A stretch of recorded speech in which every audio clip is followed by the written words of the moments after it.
Christmas is Here Again is a festive animated adventure about an orphan girl called Sophiana, who goes in search of Santa's sack, which has been stolen by a mean-spirited demon named Crumb. I found this to be a very mediocre and corny film. Just because a movie is set around the seasonal holidays of Christmas doesn't automatically excuse it from being obnoxiously over-cheery or contrived. I mean, I'm no Scrooge, but even Christmas movies can't avoid being rubbish. It's not like they're immune from poor filmmaking. The biggest problem that I had with Christmas is Here Again were the dire songs that were not only forgettable but also vacuous, bland, delayed the story, and often got into the habit of repeating their previous messages. The songs take up most of the film's running time and really held back the story at some points. The song that I disliked the most was a long-winded number by a greedy fox that's drearily performed by its voice actor Norm Macdonald, who sings the song with no energy and no interest towards what his character's even on about. The story itself is your typical adventure tale, but it lacks strong scenes of conflict. Nothing much really happens. Despite this flaw, the film does come up with the clever idea that Santa's sack is made from the clothes wrapped around baby Jesus during his birth. Now that is an imaginative idea.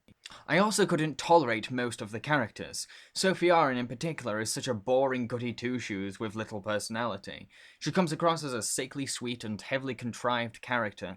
It's as if the writer was desperate to get the audience to feel sympathy for her, without putting any effort into creating a realistic or identifiable little girl. She's always right, never does the wrong thing, and everyone is cruel to her. Ugh. It's a very manipulative way of writing a character. I honestly couldn't feel pity for her because she's such a dull and forced character that's portrayed as saintly and perfect. The rest of the characters are either annoying or forgettable. The one that I found the most intolerable was an elf called Paul that joined Sophiana's adventure. Paul is so obnoxious, aggressive, and irritating, and he's supposed to be a positive support within the story. Despite having some mundane protagonists, the film's villain and his minions are often fun at times. I mean, it's a cool idea to have the minions be mutated children from Santa's naughty list. Although Crumb's motive as a villain is awfully bland. I mean, he stole Santa's sack because he's evil. No other reason. Well, that's not a very exciting drive for a villain's actions. All villains are evil usually. A film's villain should stand out and be interesting. However, while the film's script may suffer from being dreadfully uninspired, visually, Christmas is Here Again looks fantastic.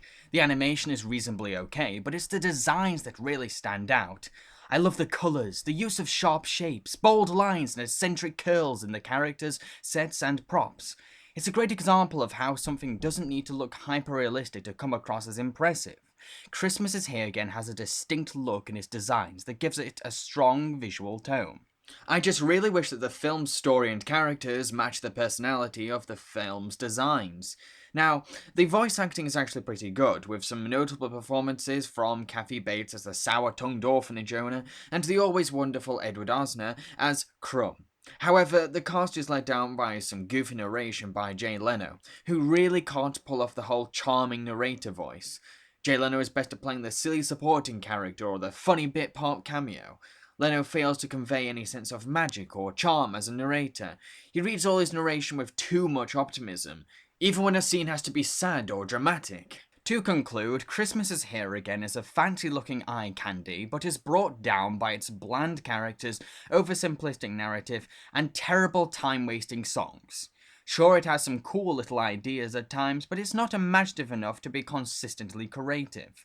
It's as vapid and stale as expired eggnog. I give it 2 out of 5 blueberry stars. Merry Christmas and a Happy New Year from Jambareeqi Reviews.